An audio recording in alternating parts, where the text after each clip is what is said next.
Hi friends, welcome to interesting facts.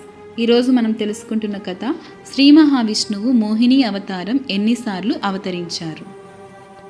చాలామందికి మహావిష్ణువు మోహిని అవతారం గురించి అనుమానములు, అపోహలు ఉన్నాయి.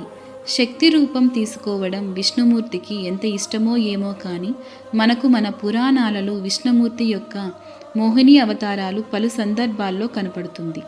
నారాయణ, నారాయణి రెండు రూపాల్లో కనపడుతున్న ఒకే పరబ్రహ్మం. ఇప్పుడు వివిధ పురాణాలలో పద్మపురాణం, భాగవతం, బ్రహ్మాండ పురాణం, లింగ పురాణం, గణేశ పురాణం, స్కాంద ఆయన తన నారాయణి స్వరూపమైన మోహిని అవతారాలు ఎక్కడ తీసుకున్నారో చూద్దాము. మొట్టమొదట మోహిని అవతారం ప్రస్తావన క్షీరసాగర మదనం అనంతరం దైత్యగణ మోసాన్ని నివారించడానికి, దేవతలకు న్యాయం చేయడానికి స్వామి ఒకే సమయంలో ఆ మందర పర్వతాన్ని మోస్తున్న కూర్మంగా, ఆ మదన ఫలితాన్ని అనుగ్రహిస్తున్న ధన్వంతరిగా, దేవతలకు అమృతం పంచుతున్న మోహినిగా నాటక రచన చేశారు. శిష్ట రక్షణ, దుష్ట శిక్షణ మోహినిగా నిలబడి రాక్షసులను మరలుగొలుపుతూ దేవతలకు ఆ ఫలాలను అందించారు. రెండవ అవతారం ఈశ్వరుడు ఈ సాగరమదన సమయంలో వచ్చిన విషాన్ని తన గరళంలో దాచుకుని లోకాలను రక్షిస్తున్న తరువాత దేవతలందరూ స్వామి యొక్క మోహిని అందచందాలను పొగిడితే తన బావగారి వైకుంఠంకు వెళ్ళి తనకు ఆ అవతార దర్శనాన్ని ఇమ్మని అడుగగా శివుని కోసం మరొక్కసారి మోహిని అవతారం తీసుకొని పార్వతీదేవి మరొక రూపం ఆయనకు దర్శింపజేశారు. మూడవ అవతారం ఒకానొక సమయంలో ఋషులు అహంకారముతో తాము ధర్మాన్ని అనుష్ఠిస్తున్న కారణంగా దేవతలకు హవిస్సులు అవసరం లేదు, తాము అరిషడ్ వర్గాలను జయించాము కాబట్టి తామే స్వతంత్రులమని ప్రకటించుకొని అనుష్ఠానాలు మానేస్తే వారికి సత్యం బోధపరచడానికి శివుడు సుందరిని రూపంలో ఋషిపత్నులు ముందు, అదే సమయానికి విష్ణువు మోహిని అవతారంలో ఋషుల ముందు నడయాడి వారిని మోహంలో ముంచి తద్వారా తమ తప్పులు తెలుసుకునేలా చేసి మరలా ధర్మానుష్ఠానం చేసే విధంగా బోధించి వచ్చారు.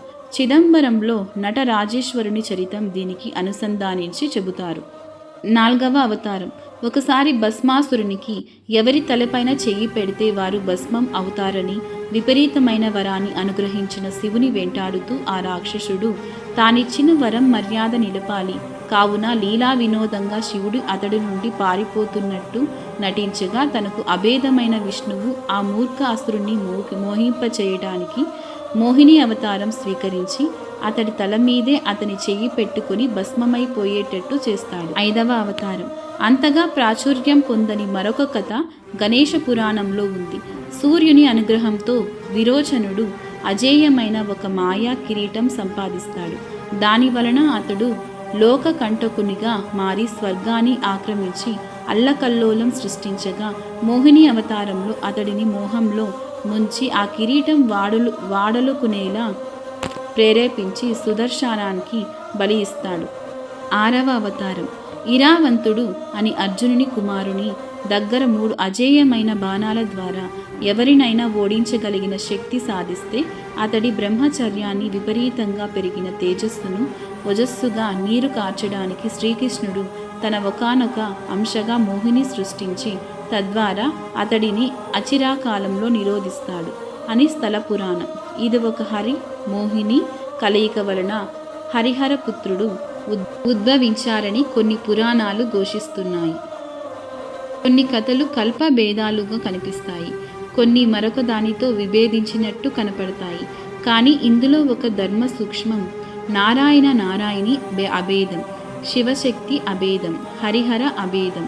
వివిధ రూపాలలో కనపడిన ఉన్న ఒక్క పరబ్రహ్మం వివిధ ఆకారాలలో ఆ విధి నిర్వహణ చేస్తున్న ఒక్కొక్క కార్యాన్ని చక్కబెట్టడానికి కొన్ని శక్తులు కలయిక చెయ్యాలి కాబట్టి ఇటువంటి లీలలు చేస్తాడు. ఇలాంటి స్టోరీస్ మీకు ఇంకా కావాలనుకుంటే ప్లీజ్ సబ్స్క్రైబ్ చేసుకోండి. See you on next video.